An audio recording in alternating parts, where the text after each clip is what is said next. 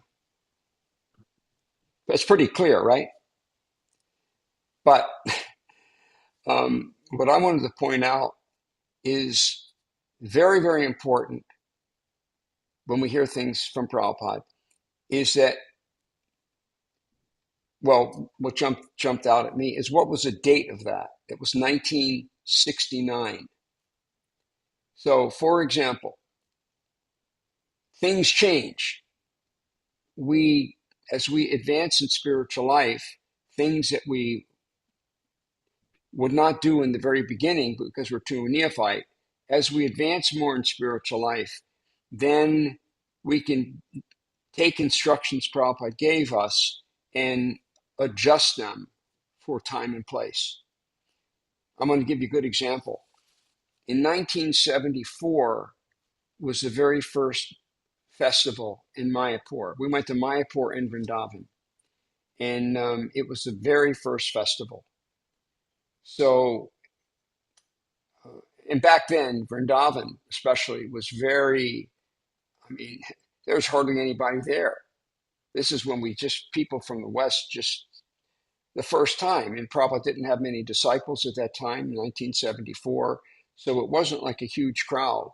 And Vrindavan was like Vrindavan was. It's nothing like it is today, unrecognizable. Anyway, one of the things that we did when we went on parikrama was I probably talked about this before in other talks, where we went to Radha-Kund, and the devotees were swimming in Radha-Kund, but we were basically, be honest, I wasn't so much. I can say that because it's true. I had a little reverence, not as much as I should have had, but people were really horsing around. They were doing cannonballs into Radha-Kund, and I mean the mood was not nearly as reverent as it should be. This is like a liquid Radharani. Mm-hmm. So Prabhupada was furious, and he said, "You cannot swim in Radha-Kund." Now, devotees now swim in Radha-Kund, but definitely the mood has changed. There's a saying which is Nagna Matrika Nyaya. Does anybody know what this means? Nagna Matrika Nyaya. Maybe one of these words is somehow you can understand it from Nepali, or Shita in India. Any of those words mean anything? Any of the three? Nagna is naked, like. Yes. Very good. Nagna is naked. Okay, so the word matrika, what is that? Mother. Mother. Okay, and nyaya means Justice. Justice. Maybe that's a meaning, but it's not. Nyaya generally means, at least when we hear it, it means logic. Nyaya. It's logic. So the logic of the naked mother. Okay, let me break this down for you. This is the logic. When the mother, when she was a young girl, she walked around naked. Right? I mean, little girls, in America they do. In India, do little girls walk around naked sometimes? It's in India or in Nepal. Little girls. Like under, where they're just starting to walk or something. They run around naked. It's no big deal. So the logic is, this is false logic now. This is bad logic. That because a woman walked around when she was naked, when she was a little girl, therefore she can walk around naked when she's a woman. a grown woman. No, it changes. What she was able to do or couldn't do as a little girl, there's things she can do now that she's a woman, older. So let's apply this to Radha-Kund. So as children, we could not swim in Radha-Kund. But it doesn't mean that now that we're grown and our devotion has matured, it doesn't mean, well, because when we were little we couldn't swim in Radha-Kund, it doesn't mean we can't swim in there now as we've advanced in spiritual life, as the disciples have become more mature. So the same thing is true with worship. In the very beginning, it was very, very, very strict in terms of we didn't want to become sahajas or think ourselves more advanced, that we're really worshiping Krishna. I mean, we're worshiping Krishna, but in a very reverent mood of Lakshmi-Narayana. So I would say now devotees we still worship them in awe and reverence, but definitely there is a mood of Radha and Krishna now, more so than there was in the very, very beginning. That devotees are feeling as they're advancing in spiritual life, there's a little more openness, I would say. So does that make sense? So it was interesting when I saw that it said 1969, and Prabhupada was really, really strict about that. So in the same way that we could not swim in Radha-Kund at first, as devotees mature, they now have license to go and swim in Radha-Kund. And I'm sure, I haven't been there in so long, but I'm sure it's done with great, great reverence. Understand, you're definitely not going to be doing, nobody's doing cannonballs into Radha-Kund like we did, like devotees did in the very beginning in 1974.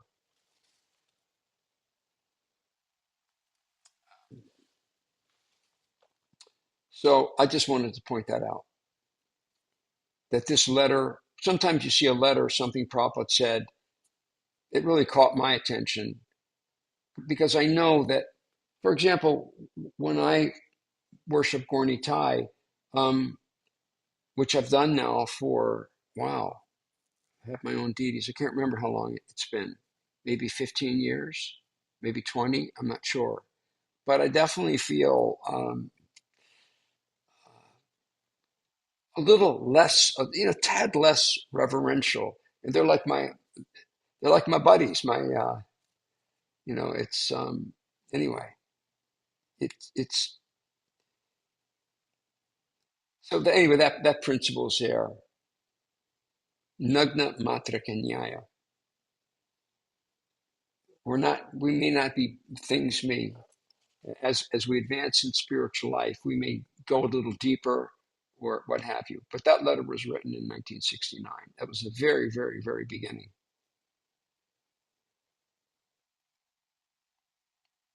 Okay, so I just wanted to touch on that. Okay, cool. All right, now let's go on to questions. And the very first was Sita. And she's got quite a list of questions here. Oh my God, I forgot to print them out. Hang on, let me print them. File, print.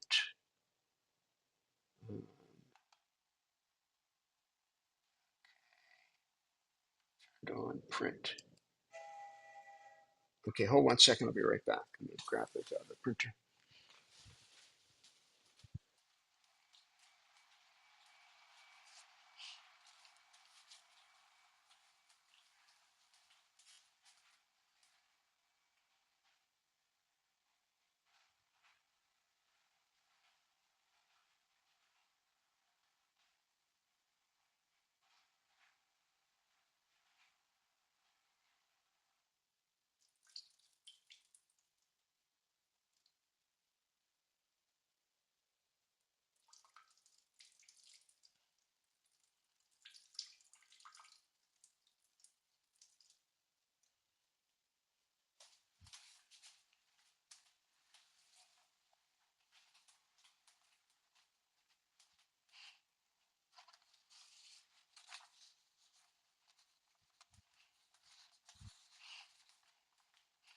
Okay, let me come back to Zoom. And, okay, cool. All right. So there's a lot of overlap in these 5 questions. And yeah, we can get a lot out of this because they're great. Thank you, Shita, she gave 5 questions. And, and, Yes. and, and not only did she send them, she was kind enough to send them like 4 or 5 days ago or something. So I had Yes. plenty of time. So she's setting the example for you because it gave me time to really think about them and how to approach them. Okay, the first question is, and again, there's going to be overlap in the questions. What are the differences between the law of attraction, karma, and manifestation? Okay, so um, I don't see this exactly talked about in Prabhupada's books, but we're going to apply that. My understanding of the law of attraction is if we put out, like for example, good positive energy, then good positive energy will come our way. And manifestation, if we really want something to manifest and we really put our heart and soul into it, then it can manifest itself.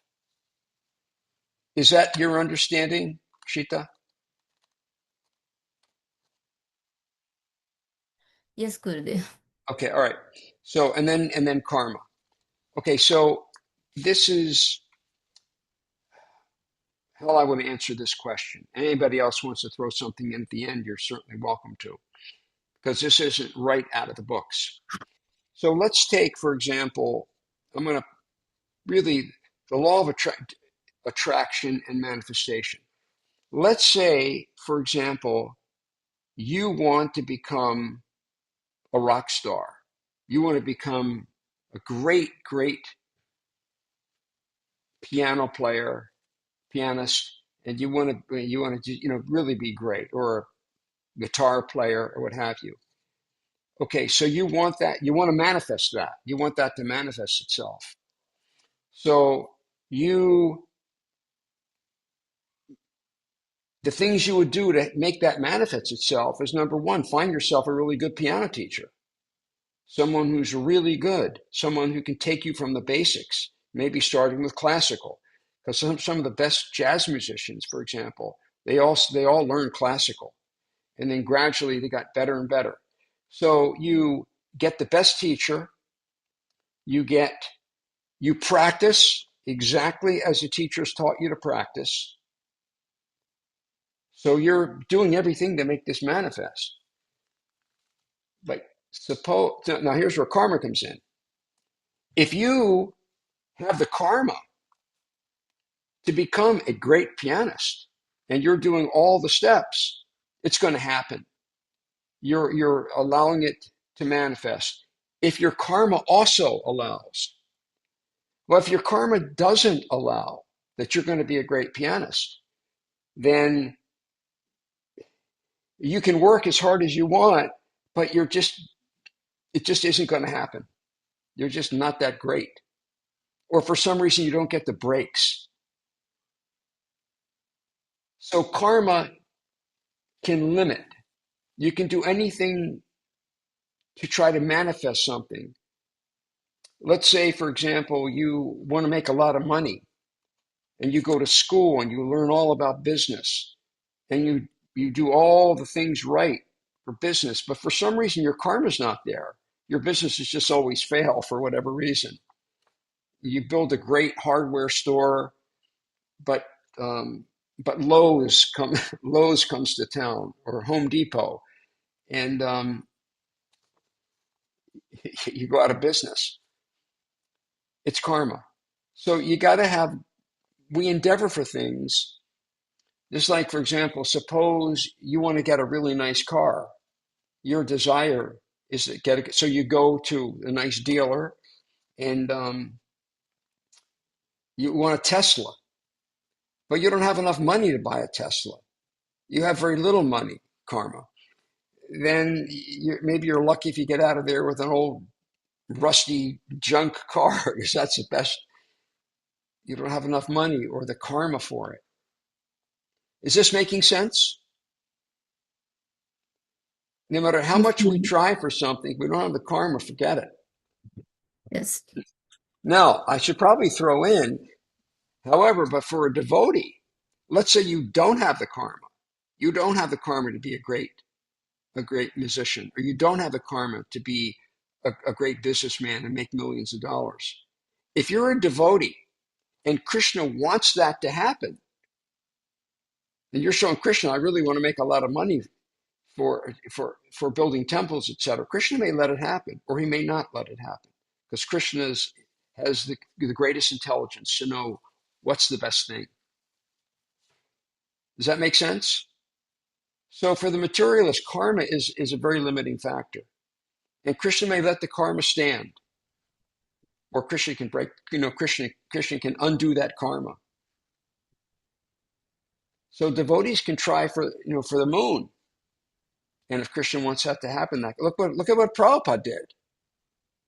I mean, nobody's got that kind of karma that you could spread God consciousness all over the world, unless you're somebody like Prabhupada or Christ, or someone where you're just working with God. Then the karma doesn't matter. Then you can do anything. Does that make sense? Everybody got that?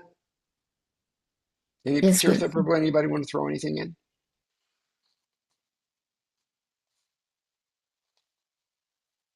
Okay. Gurudev, I'm just thinking that through. Thank you for your explanation. And I recognize that there are times where, at times, people, in their sense of calling, what God is wanting them to do, continue to persist and persevere, even though there's many failures to start with.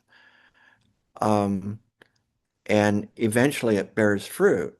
Just like when Prabhupada came to America, it was very rough at first, very difficult.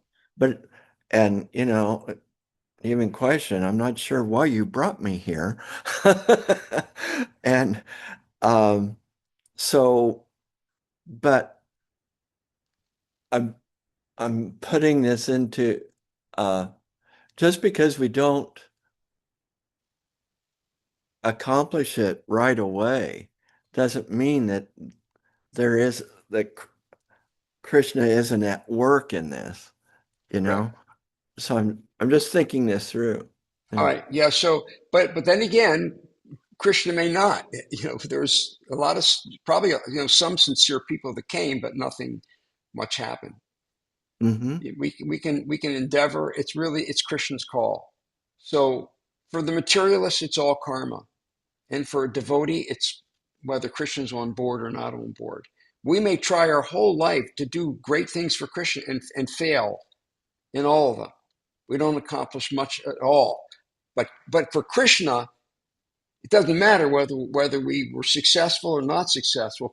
All Krishna cares about is the endeavor. Mm-hmm. Right.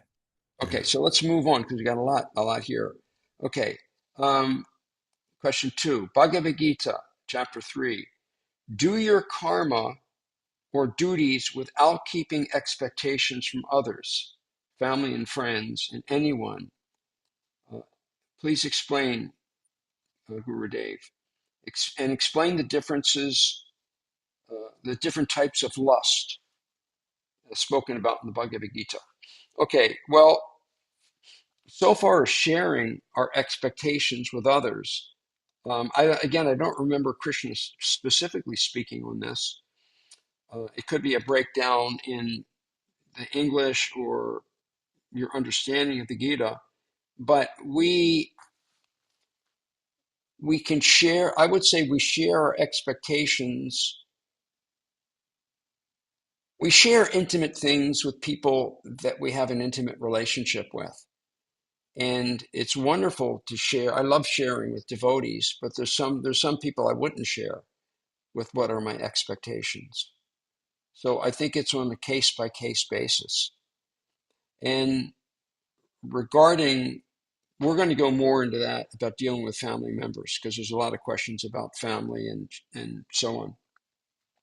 So far as what are the different types of lust? Well, there's lust. Lust can be all over the place. One can be lusty physically, sexually. And the other forms of lust, which are even more subtle and equally dangerous, if not more so, is lusting for fame, lusting for aspiration, lusting, for people to worship me. And I've heard Prabhupada refer to that as subtle sex. And we see it in, like our current president. He just, he's just like mad after being worshipped. He's just,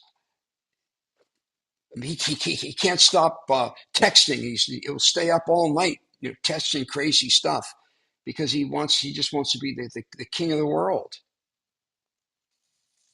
I hope we don't have any Trumpers here. I'm just using this as an example. This is definitely lust, and it's more encompassing than just physical lust. It's when our mind becomes lusty to basically want to become like God. So in that sense, there's many levels of lust. Okay, how can I develop love for Krishna and live a devotional life with my family if they do not agree? I've seen a few cases in the temple where one partner forces the other to become a devotee. The other partner may comply, but since they have their own desires, they become stressed and develop health problems. And I've seen a few cases in the temples.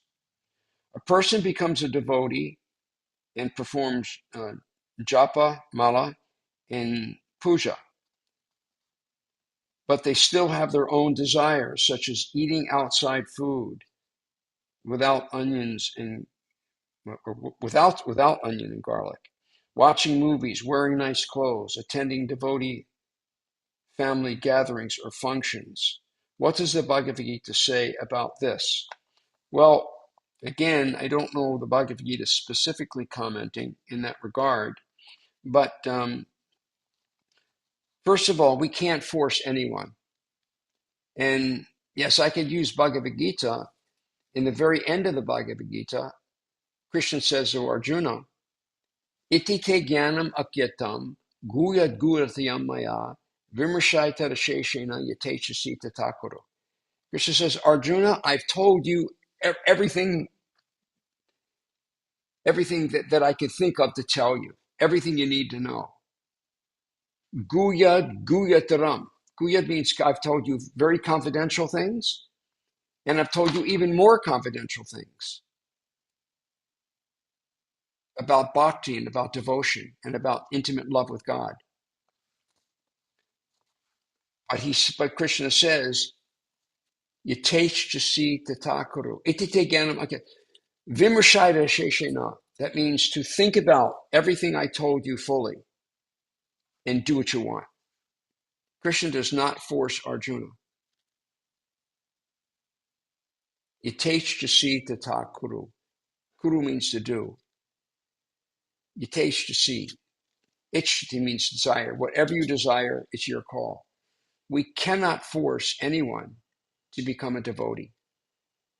You may force somebody, and they may agree, and they may start doing the things out of force. You may push them so hard. But there's a saying, how's that saying go? Someone convinced against their will is of the same opinion still. Is that how it goes? Someone convinced against their will is of the same opinion. So you can't force.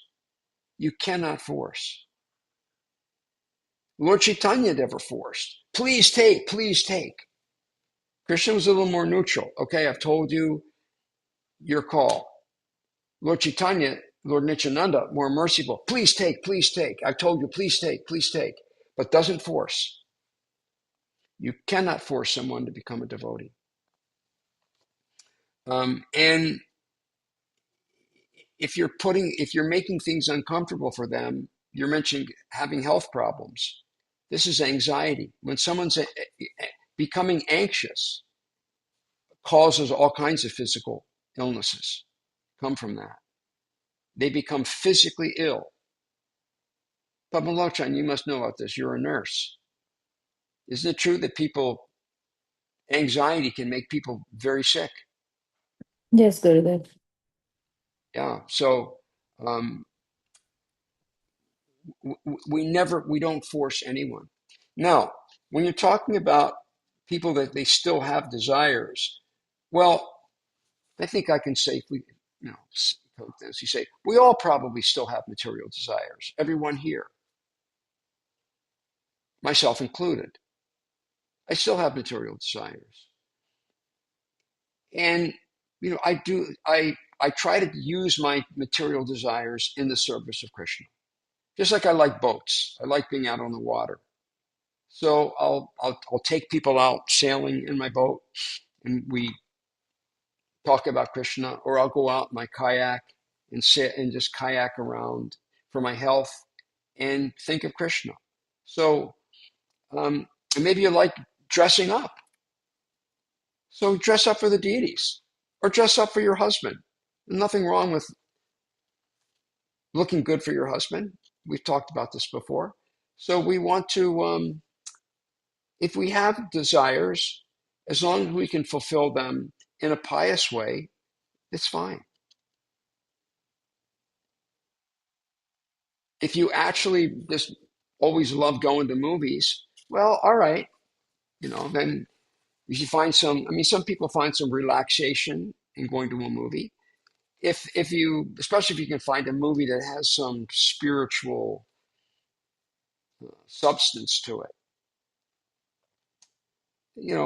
why not? Personally, I don't go to movies. I haven't gone to a movie for many, many, many years. I just find them a waste of time. There are times devotees have told me, "Oh, you got to see this movie," and like one of the last movies I saw was Jurassic Park, and it was like it kind of blew my mind about what they could do with animations and stuff. It was so real. Like these little what they were able to do was amazing. Um, Absolutely. And how many people saw Jurassic Park? Everybody? Some of the Nepalis never saw Jurassic Park? I watched in 1996, the first Jurassic Park, I guess. Okay, yeah, that's the only one I saw. I heard there was a follow-up, but Part of that was filmed close to, part of it was yeah, filmed close to where you live, Gurudev. right. Yeah, and a lot was here over in Kualoa by Kualoa Ranch, and then over on the island of Kauai. A Yeah. lot was filmed there. So yeah, a lot was filmed. Um, so, yeah. So I mean, I find every minute so valuable that I'm just not going to go watch a movie. Um, I just and movies now. I mean, they've gotten. I think almost all movies there's bad language. There's some sex. They always put sex involved somehow. And I anyway, I don't go to movies. I got I don't I every second I want to use to the best of my ability, especially as I've matured. But somebody who's a new devotee, you can't. Somebody who's just starting, they're chanting some japa, maybe they're chanting 2 or 3 rounds a day, and they're starting to offer their food. They want to go to a movie. Then yeah, fine, go to just. We can't. We don't want to be. We have to let people grow gradually. We have to meet people where they're at and gradually encourage them. Does that answer that question?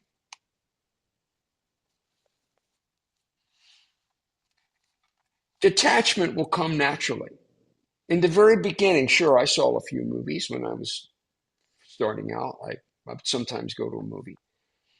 And I know some devotees, quite frankly, senior devotees, they still go to movies.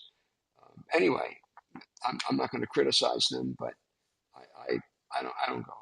I really lost my taste for them. I'd much rather read Krishna book. or Chaitanya Charitamrita. Or my favorite thing is what I'm doing right now, preaching. Prana ache jar se hetu prachar. Bhakti Siddhanta says, one who has life preaches. So there's nothing I like more than what I'm doing right. This is like a zillion times better than any movie. Is being classes. This is my second class today, and then I got another meeting with some devotees coming up after this. Anyway, it's my life. It's what I love. So we gradually lose our taste for things. But if some women, they really like to dress up, it's fine. Dress up. Go to the temple, especially get your most beautiful sari and lots of bangles, and it's attractive to see a woman all decked out, and it's beautiful. It reminds me of India. It reminds me of anyway. It's a beautiful thing. We want to look beautiful for the deities and look beautiful for the deities, and there's nothing wrong with looking beautiful for your husband. So okay, all right. On the 4, I've seen a few cases in the temple where a person performs artik, offers prasad, home temple. Should they force other family members to follow the same practice because of their job responsibilities? If I'm understanding this right, the answer is absolutely no, because you have to go to work. You're not going to tell somebody who isn't buying it to offer artik to the deities or what have you. No, especially at home. The standard at home can be anything that you want it to be. Every home temple can have all kinds of adjustments to it. Like, for example, I worship my deities, pretty nicely. I wake them up in the morning and I chant some rounds in front of them. Then I sing Mangal Artik. I sing all the songs that, from in the morning, bring in Tulsi, play the Tulsi and sing the Tulsi, and then take Tulsi out. And then I make some nice breakfast for them. But when if I go out camping for the night, I just, Hare Krishna, guys, I'm going out camping. I'm going to have some private time out at the beach with you. So, close the doors and Hari Bol. And, see you when I get back. It's got to be practical. We don't want to, we have to make it practical for our life, our lifestyle. We only have so much time in our day, et cetera, et cetera. So in the temple, it's a little more strict, especially if you have Radha-Krishna deities. But Gaura-Nitai deities are very, very merciful. And, okay, so what does Krishna say about this situation? Again, Krishna doesn't force anyone.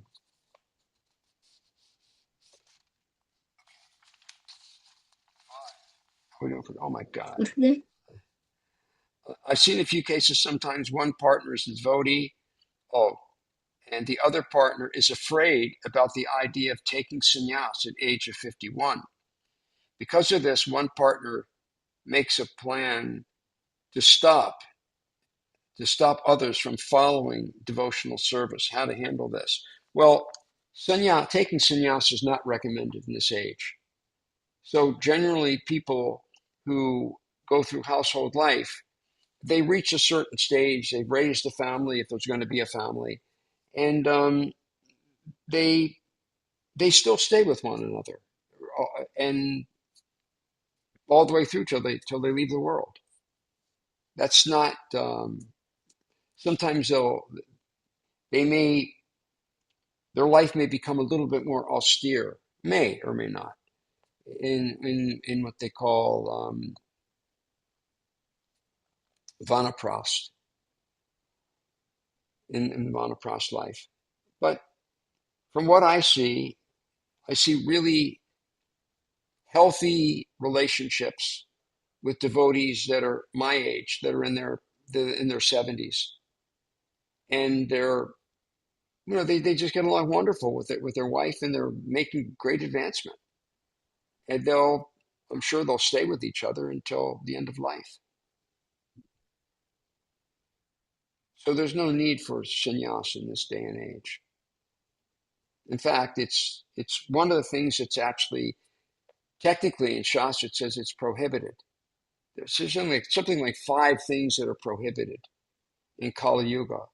One is offering flesh to the forefathers, offering cow in sacrifice, offering a horse in sacrifice, begetting a child in the wife in the let's say if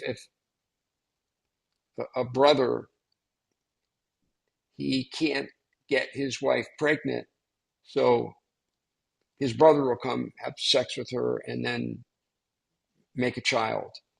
Apparently that was done in previous ages, but that's prohibited in the age of Kali. And the other is taking sannyas.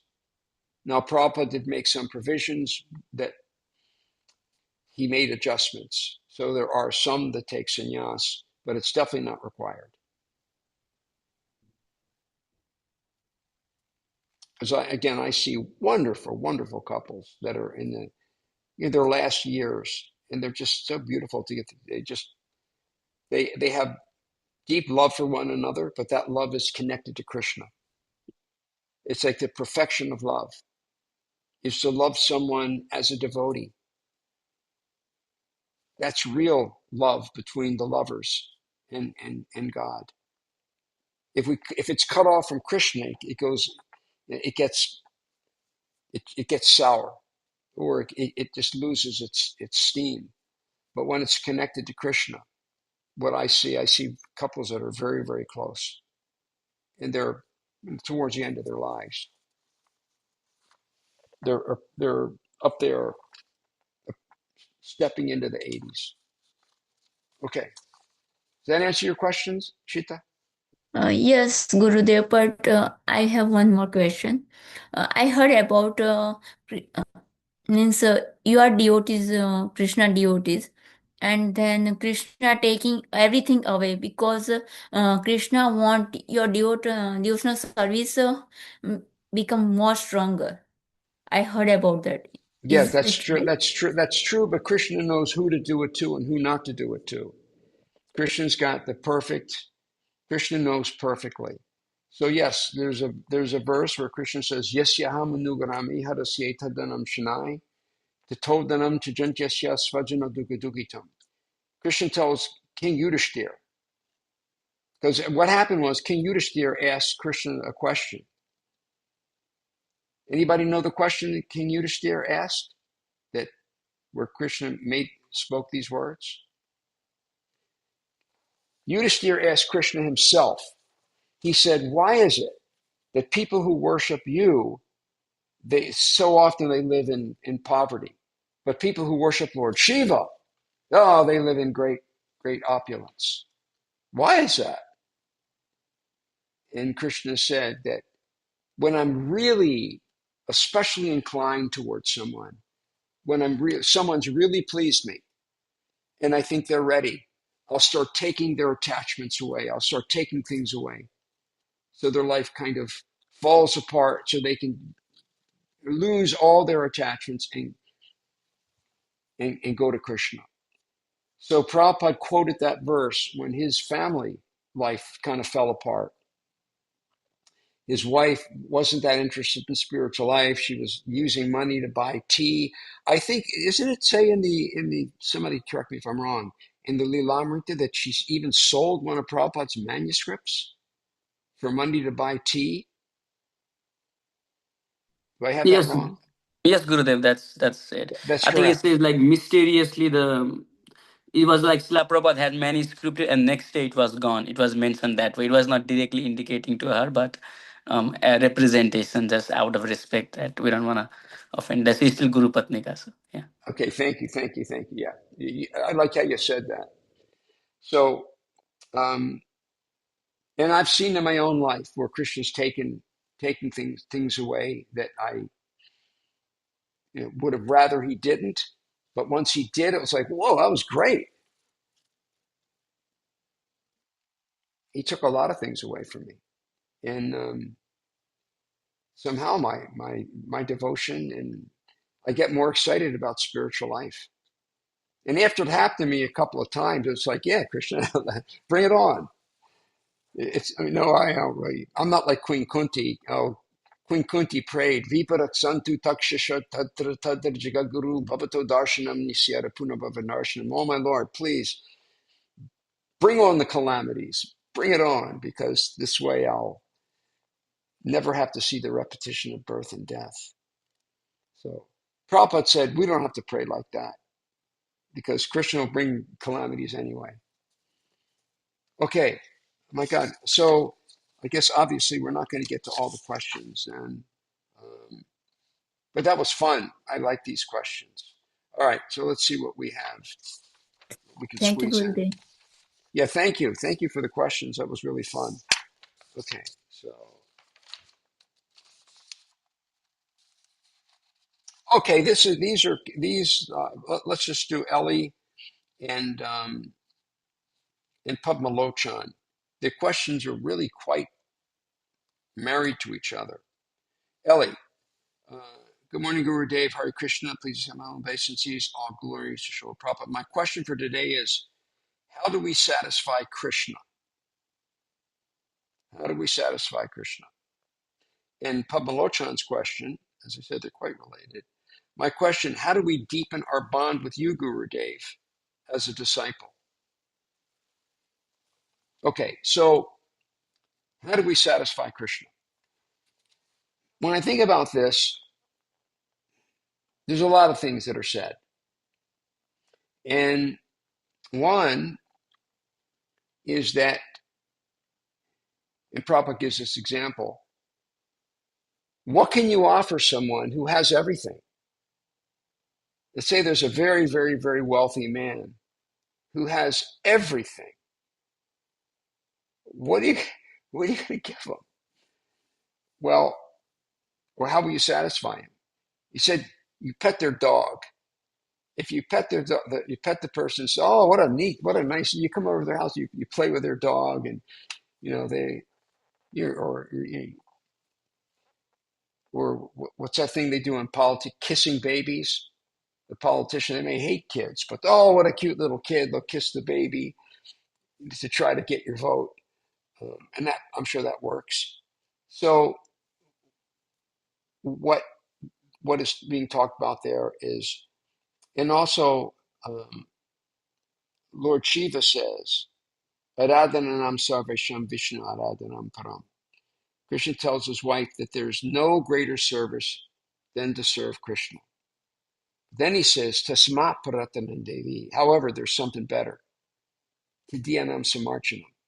To serve that person that's serving Krishna. So, and also in the Adi Purana, Krishna says, he who says he's my devotee is not my devotee. He who says he's my devotee's devotee, he is my devotee. So basically, that's going to basically the spiritual master and great, great Vaishnavas. So if we can serve the Guru, our Guru, who was actually a manifestation of Krishna, he comes out, he's right here. If we can please your Guru, you're definitely going to be pleasing Krishna. At the same time, Krishna does say in Bhagavad-gita, Patram pushpam palam toyam, yome bhakti priyachiti, offer me with devotion, fruit, flower, leaf, or water. So I'm going to say both. We both serve Krishna and we both serve our Guru. And both are there, because you're going to hear both in Shastra. Definitely, I mean, in my personal life, my main thing is pleasing Prabhupada. And I'm serving him by what I'm doing right now. It's probably why I love it so much. Prabhupada wants us to share Krishna consciousness. And Prabhupada personally told me, I have a personal instruction from Prabhupada to preach. He told me, I guess he knew that was my nature. And so I love doing that. And I know that I'm pleasing him. At the same time, I like pleasing my deities too. So they're both there. They're both there. If often said, if you can please the Vaishnavas, Krishna is pleased, but especially the Guru. And my dear, you're doing great. I'm so pleased with where how you've come so far so quickly. I've never, you've heard me give the example about seeds. Some seeds you put in the ground, it takes a few years before they come up. You put a radish in. I think within 24 hours, a radish, it's growing up already. You're like the radish. You're like, whoo!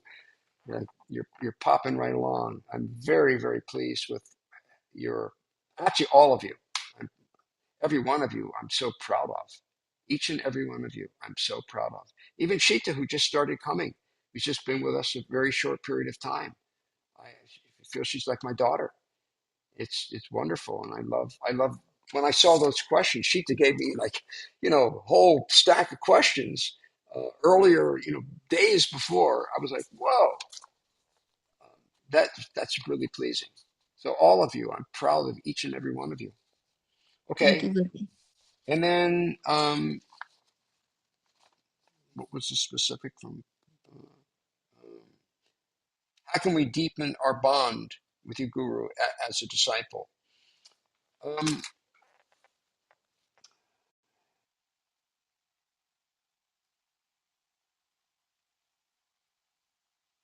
what pleases me the most is when my disciples, when I just see them advancing in spiritual life. That's like my greatest joy. I think like any parent, let's say even a mundane parent, they just want their child to be they don't have to be the president of the United States. They just want to be a good person. Maybe they just want to be a school teacher. They don't make very much money. But a really good person, a parent, they're thrilled with that child. And that's what really pleases me. And then if you're both pleased with each other and we see the relationship working, then the bond, it just naturally comes. It's just something that you can't, the bond just grows naturally, just like love grows naturally. The bond just becomes stronger and stronger and stronger to where you do anything for your guru. And the guru will do anything for you. The disciple's asking the guru, how can I please you? What can I do to please you? And the guru's thinking, with regard to the disciple, how can I bring my disciple closer to Krishna? We both want service. They're both serving each other. We're both serving. So the disciple pleases guru, and the guru's thinking, how am I going to get my disciple back to Krishna? And then the bond naturally grows. There's nothing you physically do. It just naturally happens because we all love Krishna. Guru represents Krishna, and love of Krishna, it's awakening in our heart. It's just something that awakens. So the more pure that service is, the more that awakens in your heart.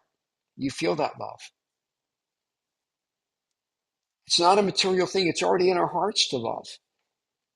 It's in our heart to love. Every living being is in our heart. Even Trump, sometimes I try to think, there's one day he'll get over this. If I could somehow make him a pure devotee, that would be wonderful. I don't hate him because I know what's really going on. It's Kali Yuga. Anyway, that's how I would answer the question. The love is natural. When it's connected to Krishna, that's where real love is, not like material love. It's a higher level of love.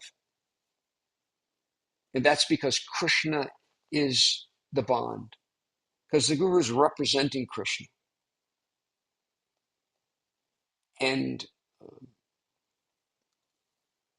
Saksad Haritvena Samasta Shastra, we say in the Gurvastika prayers, that the Saksad means directly. Saksad Hari, the Guru is directly Krishna. But at the same time, he's not Krishna. He's representing Krishna. He's empowered by Krishna.